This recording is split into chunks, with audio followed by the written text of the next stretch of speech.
So first off, hello everyone. Matt Valm, CEO, co-founder of RevOps Co-op here. We are, and this is tied to this digital event here, we are hosting RevOpsAF 2024 in San Diego at the end of May.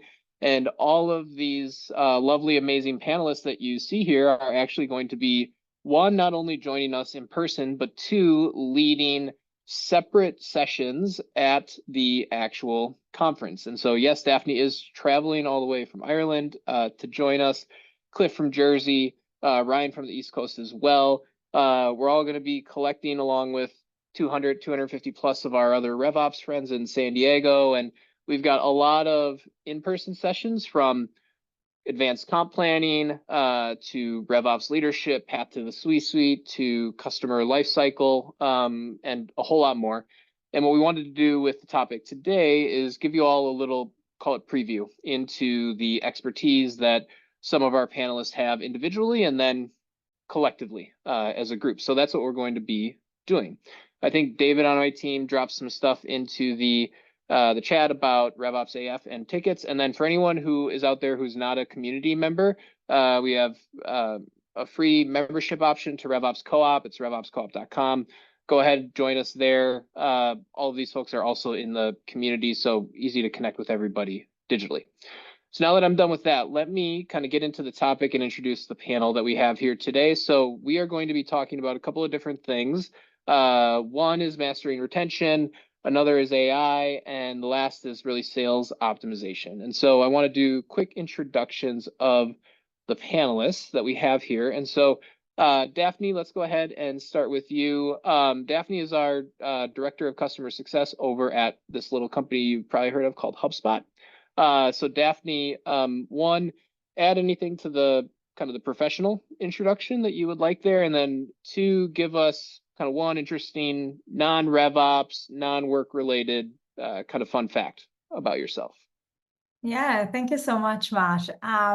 Besides having a 9 to 5 at HubSpot, where I'm the Director of Customer Success, I also host a podcast called This is Growth, and I do a weekly newsletter on how to build and scale your customer success team.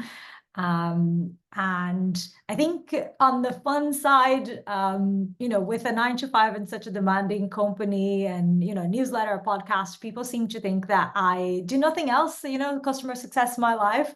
But actually, I love the outdoors. And a fun fact is I just came out of hiking Mount Kilimanjaro in December. So I summited on the morning of my birthday, and it's probably the hardest thing I've ever done. Yeah. So that's awesome. And you made it to the top and back. Yeah, in one piece, just about. That's awesome. That's awesome. All right. Well, we got Daphne, the mountain climber, and CS professional. Cliff, I'm going to turn it over to you. You got to follow up with one, kind of professional introduction, and then two, I don't know how you're going to beat, climbing Kilimanjaro, but I'll let you try, my friend. So tell us a little about yourself. Man, I don't know if that can be topped. Gosh, there's way too many climbing and carabiner jokes to make here. But I know. Hi, Cliff. I'm the CRO over at Carabiner Group. We help companies with fractional RevOps as a service.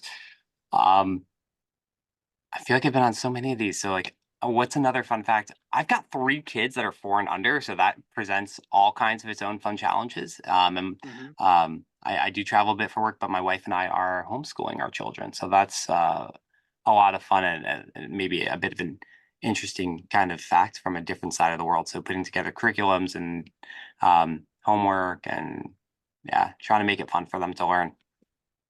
That's awesome. And yes, I did not even put together the climbing mountains coupled with carabiner.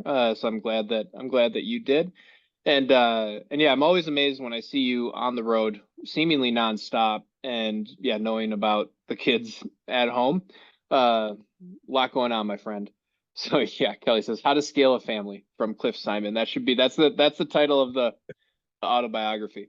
I like it. All right. And from CRO at Carabiner Group and a bunch of kids under 4 to Mr. Ryan Milligan, the VP of RevOps over at QuotaPath. Ryan, tell us a little bit about yourself professionally, and then again, a fun, interesting kind of personal fact before we jump into content here.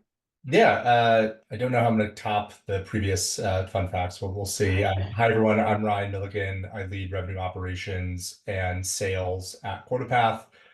We automate the process of calculating and paying commissions, make it really easy to build your comp plans and pay your team. I'm pretty active in RevOps Co-op in terms of comp plan consulting. So if you're looking for comp plan advice, I'm always happy to chat there as well. It's a passion of mine. I've done like 200 comp plan consults in the past year. I find them quite fun.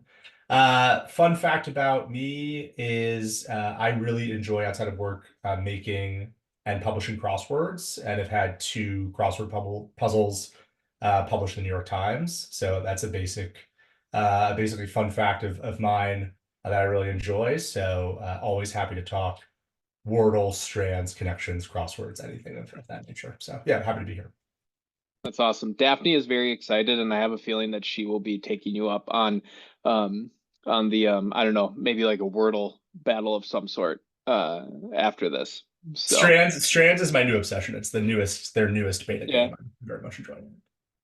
All right, y'all are way smarter than I am, and so actually with that, let's get into the agenda and kind of topic for today. So we're going to be hitting on call it, I don't know, 3.5, call it 4 different buckets. So we're going to start getting into retention trends and strategies. That part is going to be heavily led by Daphne, given her role over at HubSpot. From there, we'll get into kind of the sales side, customer success kind of process and compensation. Ryan will be kind of a key guy there, and then product signal optimization, some buzzwords in that, but we'll make sure to kind of hit on some specifics and get into some tactics for y'all. And then we're going to end with call it some tech tool favorites that the team has, because it wouldn't be a panel in 2024 if we did not talk about AI and some actual use cases of how we're actually leveraging that.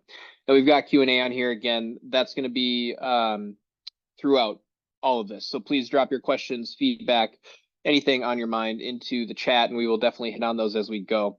So without further ado, I want to get into some things on the retention side. Again, I think this one should always be a primary focus for companies, but 2, easy to, I'll say, lose sight of when money is basically free and you can spend $1 to get $1 and be rewarded for that. That is certainly not the case anymore. And so Daphne, at obviously at HubSpot, I know you all take like the customer life cycle and kind of the customer experience very seriously.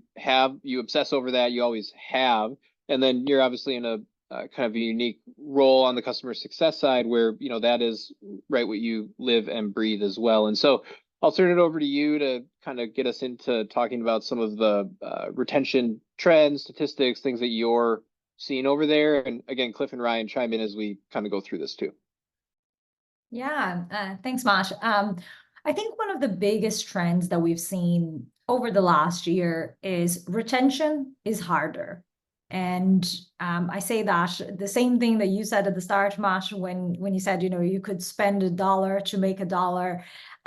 Companies could afford to have tools in their stack that went underutilized. Maybe they were using a little part of it, like a point in time stuff. They were buying seats in advance from hiring people. That used to happen a lot, just like planning for growth, things like that. And obviously last year, a lot of things changed, and companies can no longer afford that. They started putting every single spend through the magnifying glass. And that means that if there's anything in the stack that's not being used or is not generating value, they're cutting that. And companies are generally being ruthless about cutting things. So I'd say that's number one, right sizing and canceling anything that's not driving value. Then the other thing I'll say is that with that, came a need to be able to prove value to customers, right? So for a long time, we got away with just, showing usage statistics to customers, like, here's how much you're using our product. And using is no longer enough to build a business case for a customer to renew. They have to see results. So for a long time, we didn't measure results, and you're seeing more and more companies starting to at least talk about measuring customer outcomes. I did a CS Trends report where I surveyed 600 different companies and CS leaders. And the number one challenge that every CS leader is trying to solve this year is measuring customer outcomes. It sounds like it should be easy. You're building products that solve a specific problem for customers. So you should be able to trace back from what you build to what you market, to what you sell, to what you deliver. But a lot of companies have a big challenge in doing that, both from an alignment perspective, but also from a data perspective, getting the data to be able to prove the value. Like claims like, for example, we help you be more productive. Okay, how much? By how much more are we productive? What are the time savings? What's the dollar savings? So a lot of companies are trying to fix that problem, solve that challenge right now. Then the other thing that I'll wrap up with is there is uncontrollables in the macro environment, and we're seeing a lot of mergers and acquisitions. So companies having to compare stacks and say, okay, we're using this CRM, you're using that CRM, which CRM are we going to use? So a lot of competition and comparison happening. So in the customer success world, really being able to articulate the strengths of your product against what's in the market has become even more important now. Yeah, makes sense. And I guess one of the questions for you and for I guess Cliff and Ryan on this too is yeah, like the tendency, the natural tendency is to look at how your customers are, say quote unquote using your product, right? But that usage does not equal value, right? Or like the definition of those things are not the same. So but it's hard because, right, like if you're on the product company side, like you can only call it quote unquote see what your customers are using, right, within your product. But you're not in their business, right? So you don't necessarily know like, well, what are the things that they're doing with your product to help you accomplish? So how do you, I don't know, how can someone approach connecting those two things, right? To make it more clear on the value that's being derived from using the product, rather than just telling someone like, oh, hey, like you've got 10 people on HubSpot, 8 of them have logged in the last, 30 days. It's like, well, that's great. But like I probably could have figured that out as well. So how do you actually take that one step further? Well, you're going to have to come to my talk in RevOpsAF, where I'm going to talk all about that. No, I'm joking. I am a big fan of jobs to be done as a framework. And we use jobs to be done a lot of times to build products already. And that is a framework that literally says, okay, what are the jobs that we're doing for customers? I use HubSpot as an example. We have a bunch of different tools, but marketing automation is one of the tools we have. Customers buy our marketing hub to generate demand, generate leads, right? Very clear for us to measure whether customers are generating leads, right? And beyond that, whether that's increasing month on month, decreasing month on month, etc. So I think not everybody's as lucky to be in a place where you can touch revenue, like a CRM, for example. You put a dollar amount to things, but I think thinking creatively about like what are the metrics that your customer is tracking for that job. Like that person is actually reporting to somebody internally in their company to say, here's how I'm doing in my work. Like, what is that metric that they're using, and can you capture that inside your system? I think that's that going back to basics like that is the way to do it. Yeah. And Cliff, what are you seeing across obviously like all the different clients and customers that you all work with at Carabiner on the retention side, and even some of the things that they might be doing to again help drive the value discussion and definition, if you will. Yeah, I mean, the big theme that everyone's talked through and seen consistently over the last year, 18 months is that tech consolidation. So am I actually getting value out of something that I've paid for? And am I using it to its potential, right? If I'm not, can I replace it with something that's going to get me 50, 60, 70% of the way there? That's going to be a fraction of the cost. Or can I bundle that into an alpha type player where I can get forecasting, conversational intelligence, revenue intelligence all in one spot? There's been a very large push, at least on the Salesforce side, to throw everyone on the unlimited edition versus enterprise licenses, because now you can get a call recorder, an engage platform. So even the Salesforce and HubSpots are going that route too, right? So it's very interesting to see.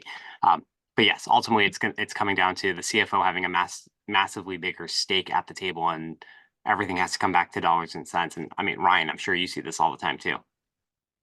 Yeah, I specifically love the notion of Davi's point on jobs to be done tied to some sort of like North Star metric for measuring adoption of your product.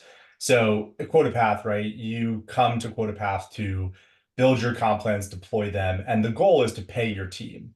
Where we make it faster and easier to pay your team, and that job to be done is once a month you're going through and running payroll, approving the commissions and exporting them and running payroll. And so we as an org have aligned the entire org, and I had a good chat with Kamala about this on her podcast, but really about that North Star metric being the percentage of your customer base who's running payouts in the product. Are they seeing that value? And then how do you orient your entire org towards being measured on their ability to do that, to drive that, right? So how do you get more customers at top of funnel who are going to adopt your product? How do you retain customers who are going to adopt your product? And so that's been a very big focus for us here internally is, hey, in a world in which there's an ability to switch software pretty rapidly, Cliff calls out a really great point about consolidation of tech stack and, going from 15 tools to 2 or 3 that you're investing in. How do you make sure your product is being adopted to solve a real problem or do a job and drive some measurable return? And that's what we've been focused on communicating with our customers as well. Yeah, I think like the big point there is, right, customer success, customer support is a vital function. But I think the entirety of the go-to-market team needs to be focused on supporting the customer so that they can be successful with the tool, right? If they're successful with it, you're going to have people throughout the organization, both at the front line as well as at the executive level, that are going to go to bat for this thing because it makes their life easier and it helps them accomplish those jobs to be done. Yeah, I like that. And it's it kind of flips the question of, instead of asking yourself, like, what features did my customers use? It's asking yourself, what did my customers use these features for, right? Like, what did they try to accomplish? And I think that's where the jobs to be done framework can be very helpful, because if you look at it through that lens, then you can sell them other things that they may get value from because of what they could use it for. And like, you can help them realize, or I guess see that value definition. Like, I'll even give you one example of ourselves on the buyer side. Actually, this is a HubSpot example where we obviously we send out our newsletter, we send out email campaigns, we do a lot of things in the inbox. And one of the like the HubSpot sales reps on our account came to me and was like, hey, based on the volume of email you're sending, all this other stuff, like, we see other customers in your same shoes, like, consider a like dedicated IP address, right? And that was one of those things where it was like, one, you told me like, hey, other customers that look like me and are experiencing these things call it feature XYZ, and here are some of the things they use it for and the ways that they get value out of it, right? So it wasn't one of those things of like, oh, is RevOps Co-op using this feature, right? But it's like, hey, here's some ways that other people like you are getting value from this particular thing. And I think if you frame the customer success support side through that lens, that's how you can truly tie what you're delivering right to value that customers derive. Yeah, and I think the point that you bring up, Matt, is really interesting because we talked about like the cost of acquiring customers and the cost of upselling to a customer. It's 5 to 25 times lower than the cost of acquiring a new customer. So if you are in a position where your business solves multiple problems for customers and you can upsell and cross-sell to them, creating a really well-oiled machine to do that is going to be so profitable for your business. Not to mention that you become way stickier with your customers when they are using multiple of your tools. The more embedded you are, the less likely they are to leave. So I think the retention goes hand in hand with your ability to grow and upsell to those customers. So I think that I'm happy to hear that you're having those conversations with your HubSpot rep. That makes me proud, because that kind of like benchmarking information is definitely something we've invested a lot in, to be able to say things, customers like you do this thing. Yeah, Part of the enablement that we're trying to drive. Yeah, and question for the group, whoever wants to jump into this first. I'm curious, as we talk about expansion and retention, or maybe even just focus more on the expansion side, is like I think a lot of us know or at least like anecdotally we've heard like what you mentioned, Daphne, of like, hey, it's a lot cheaper to basically go out and drive incremental revenue from your current customers versus acquiring new revenue from a new customer. But then it's always like, okay, well, like how do you do that, right? So like it's cheaper, yes, but like a lot of companies, I don't know, don't have I don't think have that necessarily like figured out, right? You see some people that are like, oh, the CS team should be responsible for identifying upsell opportunities, and then the AEs or the sales team should be the one for closing those deals. Others do it opposite. Others have more of like a kind of product driven approach, right? Where the sales rep, call it X, more like a sales success person, right? So like what's the best way to approach that? Or what are some things that y'all have seen work or not work when it comes to expansion, and specifically like the process and the way that you set up your team and how you can successfully drive that? I think one of the most transformational tools that I've used to help CSMs, one, identify and build the muscle to identify those growth opportunities has been the concept of success qualified leads. So think about a marketing qualified lead. What you're doing in success is you are having conversations with customers day in and day out, multiple customers a day. When you find an opportunity, you can create a success qualified lead and send that opportunity over either to account management, to sales, depending on how your organization is structured.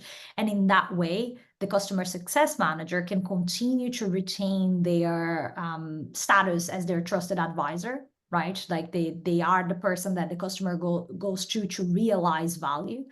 But then you have that very close partnership with the sales team, who is here to support and kind of take over once we have that qualification and have that sales conversation with a customer. That's the structure that I've seen work best, especially in companies where you do have established sales teams and established customer success teams. But to be honest, I'm not against a customer success manager closing their own upsells and cross-sells, managing their renewals. I think it's a matter of maturity and complexity, and you have to really understand those two things for your organization. Yeah. And then maybe Ryan, for you, and what I'm curious on, obviously the things that you all do at QuotaPath, but then too, naturally thinking, hearing Daphne say things like success qualified lead, I'm then like, okay, well, how do you comp people, right? Like, should you comp your CSMs for like any way you would an SDR, right? If you're like, hey, $250 for a qualified lead, is that something that folks should be considering on the success side as well when it comes to variable compensation? Yeah, so in the market, we've seen companies approach this quite differently. Here at QuotaPath, we have reduced the kind of count of roles and had just mainly 2 customer-facing roles, new business, account executive, and then a customer experience team who is responsible for both the technical support and customer success, but also the account management. For our ACVs, we found that to be the best experience for customers, given that we have one product today that helps you automate this process of calculating and paying commissions. And so Yeah. a lot of our cross-sell that we do is selling QuotaPath into new teams to calculate commissions within the organization, as opposed to different product lines. So I think Daphne had a really good point about complexity. If you're selling completely different types of products to an existing base, pulling in somebody may be helpful. But if you can train your team, especially at earlier stage or growth stage companies, to be able to do both the qualification and the sale, naturally cost-wise, it's optimally efficient there as well. From a compensation perspective, I tend to like to think about the customer success role variably comped on 2 major drivers, one being gross revenue retention, and then one being expansion or upsell of some kind. Now, mathematically, it backs into the net revenue retention number, right? Gross revenue retention plus upsell. But I like to split them, and here's why. I think NRR can often hide bad behavior within your team. If you have one big white whale customer that's growing, it can hide the fact that you have all of these other customers that are churning. And to Daphne's point, it's much easier to sell to customers you already have. So you don't want your count to be shrinking. And so I tend to advise when I do compensation plan consultations, hey, have a component of your variable comp here, be gross revenue retention, keep the customers you have, keep them engaged and keep them renewing. And then also another component of your compensation be whether it's identifying those upsell opportunities or seeing them through all the way to completion in that role, a more generalized role. Yeah, I like that. And Cliff, I saw you kind of nodding along as both Daphne and Ryan were chatting, but maybe on this retention topic to just kind of close us out. Obviously, you see a bunch of different customers, clients at Carabiner, from SaaS to financial institutions to a bunch of other industries, right? So how are they setting themselves up for success on the retention and expansion or growth side of things as it relates to specifically focusing on current customers to drive that growth? So I think there's been 2 big movements over the last, again, like 18 months. Moving to more full cycle reps, folks who are owning the entire relationship and letting success focus on making sure that the customers are getting the most out of the product, right? Sort of separating out that commercial and that enablement function. The other, I love the customer success or success qualified leads, success qualified opportunities, right? I think the key for a lot of companies to unlocking that is setting up an operating cadence where the account executives and the AMs or the account executives and CSMs, whoever ends up owning that piece, are walking in lockstep, looking at product data, looking at the usage data, and understanding what the greenfield opportunity looks like. We just got done doing this with a fairly large org, Series E. And the biggest thing was setting up that cadence, making sure they had the right questions to ask, setting it up from an operations perspective to get them the data points that they needed. Complicated org, 5 products, grown through M&A, right? So it wasn't even stuff that they necessarily grew internally.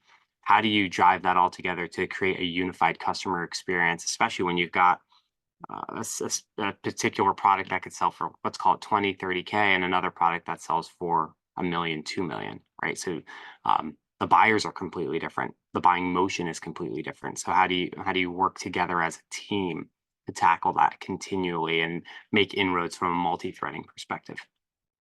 Yeah, and HubSpot does this incredibly well. There are other orgs that don't do this so well. And so I've bought software in the past where there's always this person who's my account manager who doesn't provide me any value and randomly gets pulled in to try to upsell me, either add more seats or buy new features.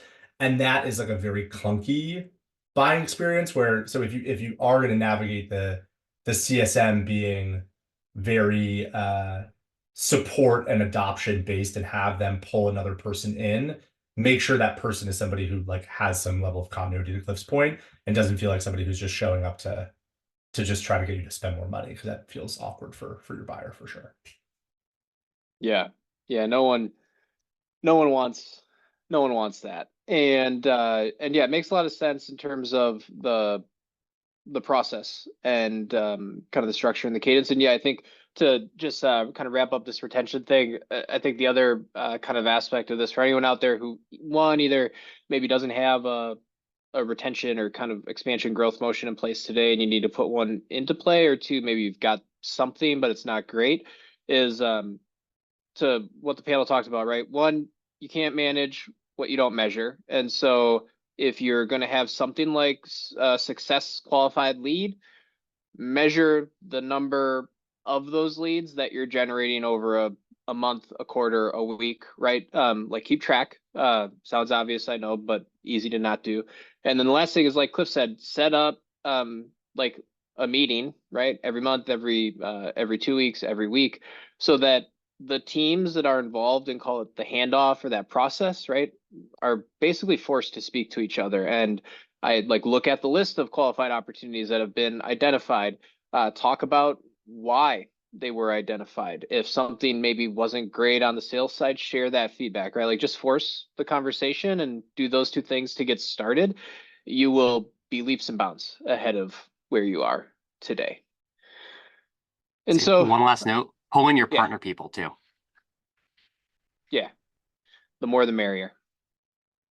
And so retention, again, we can continue that conversation all day in ROC Slack, but want to get into kind of the next topic. And Ryan, I'll let you kind of lead the charge on this one. Is we talked a little bit about kind of the comp on the success side, but also want to get into what this is looking like on the sales side, especially given some of the things that are now changing. Like Cliff mentioned, folks going kind of full cycle, more focus on obviously like, you know, profitability, and then also just process, right? Like, again, sounds obvious, easy to not do. You want things like, you know, the way you're compensating your people to incentivize them to do the right behavior.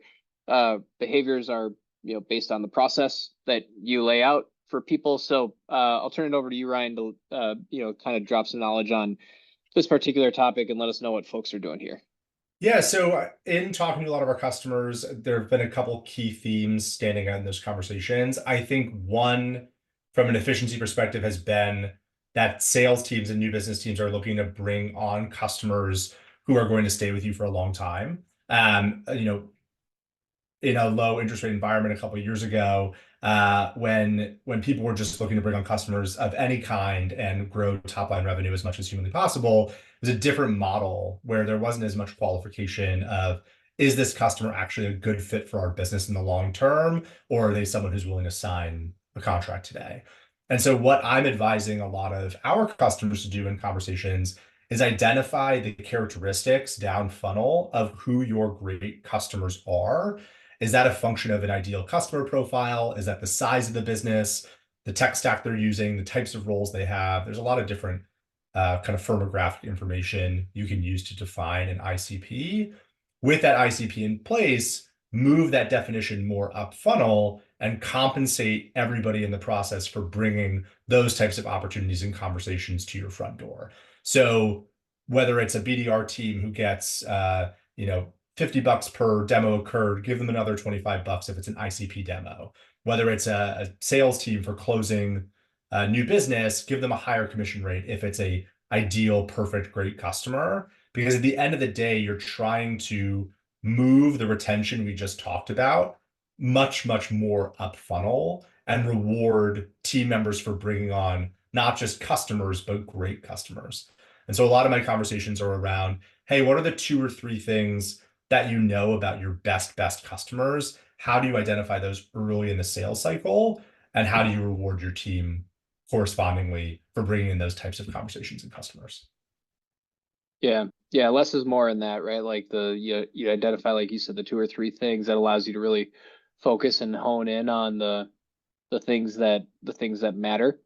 I'm looking at the chart, and I guess one, it says the source is HubSpot. So Daphne, I guess maybe I'm curious in terms of what you're seeing here too on the like with the sales team, whether it's at HubSpot or just in the market in general. I guess some things that as I look at this that jump out are like, one, I guess anything that you can elaborate on when it comes to like inflation in terms of like what sales teams are facing. Is that just like, does that mean more pressure on budgets, more pressure on price point? Like, what is that exactly? And then I was actually surprised that, I don't know, I kind of would have thought longer deal cycles would have been, I don't know, more at the top. I mean, I know these are, call it the top 5 things, but yeah, any additional context you can share there?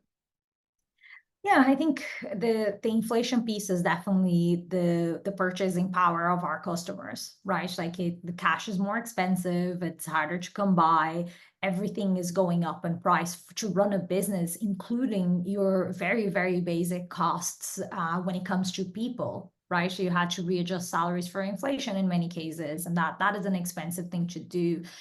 So in general, the cost of doing business is going up. So that's a huge part of the challenge that sales teams are experiencing.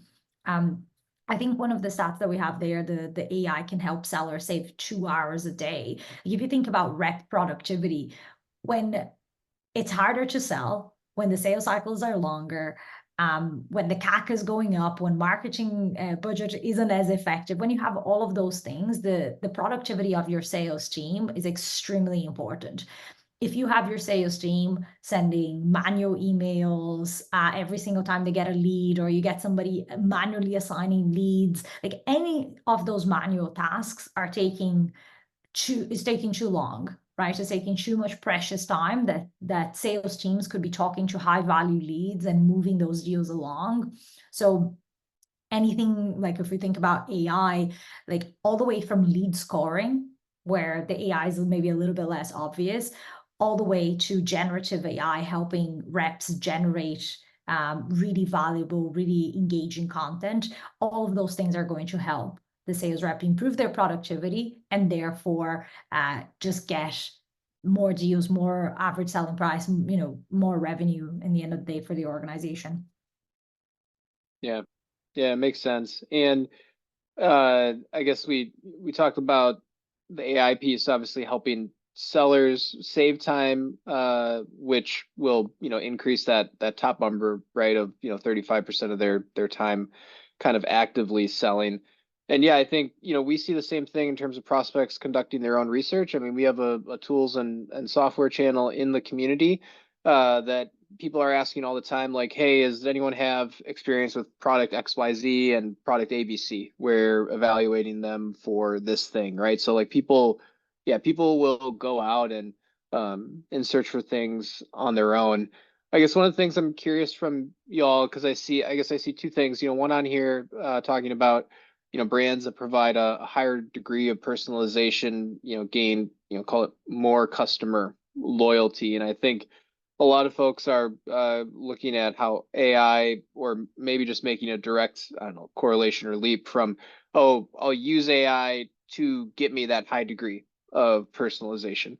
And at least my opinion, that's not a 1-for-1. You can't just turn that on and expect it to produce a personalized, call it message, or even just messaging over a bunch of different channels for customers. But what are you all seeing, or how do you recommend folks look at leveraging AI and technology there to actually support customer-facing messaging, whether that's in your outbound, in your marketing efforts, like what are some best practices there? And then better yet, right, like what should people avoid? Like what are some things not to do? And bonus points if you all have any fun stories to share on there of, I don't know, AI gone wrong. And I'm not going to call on anyone, so whoever wants to chime in first, I'll let you. Well, I think to go just like to the brand part of it, right? Brand is such a vague concept where we spend all this time and money as an industry trying to develop those brands. But what really ends up resonating in the long term is that people want to buy from people. So you end up building a personal brand. And I think that high degree of personalization comes in so strong when you have the friend of that person on the buying committee recommending you, right? That's where personalization's at its best, because we all are trying to figure this out, right? Everyone's playing with similar playbooks nowadays. There's webinars like this, 5 a day, right? That you can go out and go grab the information from the talking heads that seem to have it figured out. But at the end of the day, everyone's learning the same playbook. So you have to go that extra mile, whether it's going out through community, creating an excellent customer experience, and just plain doing the things that you say you're going to do, like showing up consistently. Those things matter. And that's how you stick out. And then, yes, you have to use technology and advancing on AI and everything else that's out there, because everyone else is going to do that, right? The SDR role is going to be gone in the next 2 to 3 years. It's not going to exist because AI is going to take away all of the boring, like just menial crap that people don't want to do. And we're going to teach people to be far more efficient and better, right? But at least for us, that's what we're seeing, right? AI is a huge lifter of that. We don't have a BDR team, SDR team. We haven't for 3 years now. And AI has been fantastic for that. Yeah. Yeah. And it does take, like you said, takes some of the, call it the more tedious, right? Like probably like, I'm guessing like the things you would classify as like non-selling time, right? Is like, whether it's like the list building or, a bunch of like research or other things, right? It's able to save you time there. Ryan, I know, we've talked previously about some AI specific use cases on the RevOps side of the fence, and like how, like some of the things that you're using technology for to help with. I guess what are some of those things that you all are using and deploying at QuotaPath? Yeah, so there's a couple key areas where we're kind of heavily investing in AI from a RevOps perspective. I would say the first is tools like these AI tools are incredibly powerful for categorization and classification of high volumes of text. So if you think about what is high volumes of text that you need to classify, those are things like churn reasons, win reasons, developing categories for why people are leaving or buying your product. So we spend a lot of time there. To Cliff's point, very high volume manual task, listening to the calls, reading through all the notes, understanding the key features behind why someone stayed or left. On the prospecting side of the house, it's very helpful in terms of condensing high volume of text in the same way to make personalized. And I always put personalized a little bit in quotes. I think people care a lot about that the problem that they're facing and how you can solve their problem. So if I use AI to read one of your quarterly public reports and then take some of the key components of that report, and then you're focused on your team being much more efficient, I can then reach out with a note about QuotaPath increasing the efficiency of the process of calculating and paying commissions. It's like personalized based on the problem that you're looking to solve versus, hey, this is Joe from software.com, like personalizing on all the kind of like characteristic components, because people do see right through that. So I think from an AI perspective, we're spending a lot of time focused on categorization of high volume of text, both in win and churn reasons, and then distilling a lot of text down into like actionable outbound.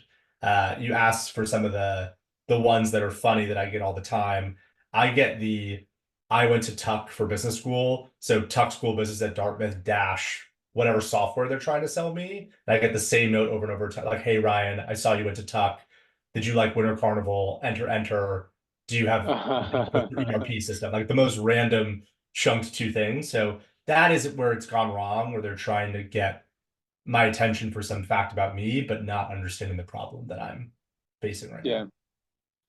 Yeah, it's like if you're I don't know, it's like going from one extreme to the other, right? You're like, oh, like instead of spending a whole bunch of time like researching and crafting like a really nice personalized note, I'm going to use AI to spend a minute doing it, and I'm going to think that that's allowing me to personalize it, right? Because now I've sent Ryan a note that says something about Tuck School of Business. And yeah, at the end of the day, you get out what you put in, right? And I think Cliff brought it up, the more personal that you can be, the more connection that you can make, the better. And AI or any other piece of technology, right, for that matter, is a great way to do that, but you got to put the effort in order to get the value out. And let's see, we got about 12 minutes left. I want to make sure we hit on the product signal stuff and then also get into some of the things on kind of tech tools that y'all are loving. So again, product signal optimization, this is one of the things that was on the agenda. We talked a little bit about this kind of peppered throughout the conversation already as it comes to, again, things like product data, usage data, the customer support interactions, all of these things. And so Cliff, I don't know if you want to get us started on the product signal side, maybe how you're seeing this used, leveraged across the clients, the customers, the folks that kind of you're working with today. It's fun. There's so many different ways that I think people are finally grabbing hold of this. I'm an advisor for a company called RevOpsAF that's trying to do this using AI at scale. Their whole concept is they're ingesting all these data points across your GTM and then pushing it out to you in such a way that you can understand, okay, well, if listening to all these customer success calls, like I take LLM and I can distill down what feature requests are the most likely to generate new pipeline and net new revenue. I can then push that off to my product team. And now I have a prioritization of roadmap with a dollar amount tied to it. So it actually lets us know what's the most likely to drive that expansion revenue off of new feature sets. On the other side, like we're partners with a company and they've actually opened up a portion of their HubSpot instance. And I can't remember if it's Mixpanel or Amplitude that they're pushing that in with, but we get access to all the client data. So as we're helping them onboard these PLG motion customers, we know exactly how many users are in there, when the last time they logged in, and we're able to customize an onboarding for those people based off of the data around how the customer is already using the product, and then start to show them things from a customer marketing perspective, like this is where you should go next. This is how you drive that enablement. This is how you can get your team to get on board with this. Why don't you try this next? And let's talk about that in 2 to 3 weeks after you've had a chance to give that a few cycles. That's ways that we're being fairly effective with it. I'll have to hear from Daphne on this one too. Yeah, I think there are so many signals, right, when it comes to customer behavior, their usage, engagements with us, market signals. Like there is just a ton of things. And I think that when you do use and leverage machine learning models and AI to actually take in the signals and distill the noise from the signal, you can get some really insightful stuff. HubSpot, one of the things that we've implemented recently was not just a model for identifying risk, which I think is very common. We implemented a propensity to grow model too. So it's like, what are the things that are telling us that customers are ready to have a growth conversation with us? And again, it picks up from a bunch of different places, coming from usage, coming from consumption, and maybe even feeding into the conversation that you had, Matt, which is like, oh, you're hitting this place, like you're ready for the next level in the next year. And we're actually even bringing some of those insights that are machine learning generated into a bot that uses Gen AI to create an email template on how to reach out to that customer, generate an agenda for a conversation to present that idea, etc. So again, like just taking on a lot of the manual things that somebody would have to go and do one by one and putting them all in the same place, which has been really cool. We built that internally. So we have a team of data scientists and our CS ops team is fantastic. And we're building this stuff right now. And like when it comes to the prioritization of signals, I think we're starting to discern between what usage is great usage, what usage is use case related versus not, and what generates value. We define value metrics to be able to anchor the usage to. So we're doing some cool stuff like that in HubSpot. But I know we're going to talk about tools. If you're using a CRM like HubSpot, there are some cool tools that do that you don't have to build that ML yourself. I know I've talked to Hook, and I've had them in my newsletter before. Like they have a really cool tool for enriching the CRM.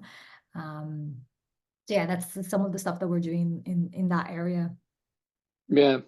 So you mentioned, it's actually on the kind of the tech tool, call it topic. You brought up HubSpot, Hook, you've got Gong in here as well. I guess, yeah, anything you want to mention on these kind of these tools and why they're on your, you call it your 2024 favorite list?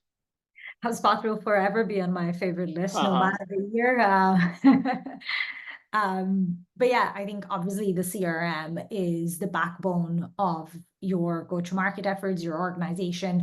And I think HubSpot's doing a phenomenal job there. We just relaunched our marketing with content. We embedded a ton of AI. I saw a report yesterday that put HubSpot as like #2 company investing the most in AI. So happy to see that. Hook, like I said, like we built our own machine learning model. So I'll be fully transparent. We are not using Hook at HubSpot, but I've seen their product and it's just phenomenal to see what they're doing there. And then Gong is definitely something that we have invested heavily on for the sales team in HubSpot, but also for the customer success team, like that conversation intelligence and coaching to help reps just become excellent is something that I'm really enjoying, like setting up trackers, listening to like the language our customers are using. It's just a really cool way of getting customer insight without having to go and do 100 different interviews. I still talk to customers, of course, but like that is just such rich insight. Yeah, that's awesome. And I'm a HubSpot fan too. So Cliff, on that note, I'll turn it over to you. Let us know, you got a couple of tools here. You've also mentioned some in the chat, like Truly and Reggie, but what's on your 2024 list? Ones that we've been using heavily, yeah. Fluency is a technology that listens to all of our Gong recordings. I'm a big Gong fan too, and it helps us surface when we've got really good opportunities with our existing customers based on the language that they're using to introduce a technology that makes sense for their use case. I think one of the things that I dislike the most about consultants is that they're typically beholden to whoever pays them.